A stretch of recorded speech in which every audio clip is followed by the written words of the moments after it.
Саламатсыздарбы? Эки бала YouTube каналына катталуучулар.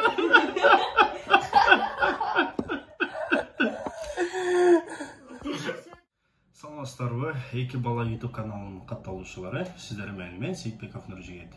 Жана бүгүн биз сиздер менен Wildberries компаниянын складына кантип орношу керек жана кандай нюанстары бар экенин айтып берүүгө аракет кылам.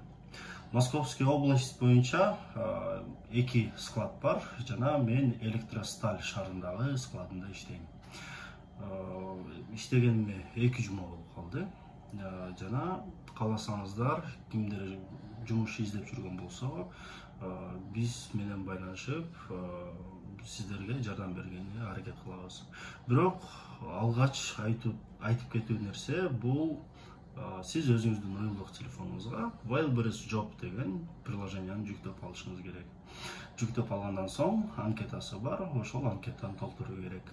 Анкетаны толтуруу үчүн документ, ИНН, СНИЛС жана регистрация керек болот. Москва шаарына кайсыл паспорт менен келе турган болсоңуз, кайсыл паспорт, кайсыл документ менен регистрацияны өткөн болсоңуз, ошол документ менен толтурасыз.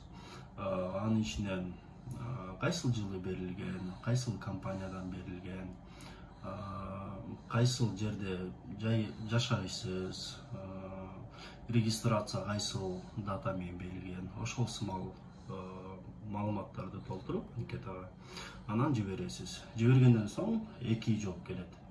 Бул биринчиси, кечирип коюңуздар, бизге азыркы учурда адам кереги жок, жумушчулар кереги жок деген. Экинчи жооп болсо, сиздерге жөн эле QR код келет. QR код келгенде бул абдан сонун, эмнеге дегенде, ошол QR код менен эле Электросталь шаарында мисалы тандай турган болсоңуз, эмнеге дегенде анкетанын башында Россия боюнча болгон кайсыл жакта канча склад бар, ошонун бардык тизмеси чыгат.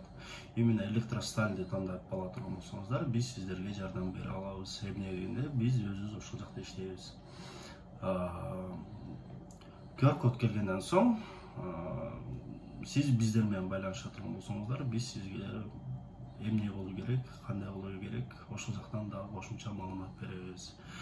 Андан сырткары, негизи эле Wildberries складта иштөө боюнча кандайдыр бир суроолоруңуз болсо, комментарийге жаза турган болсоңуздар, биз сиздерге жооп берип, же болбосо ага бөлөк дагы бир видео тартып, сиздер менен маек куруп, жооп берген аракет кылабыз.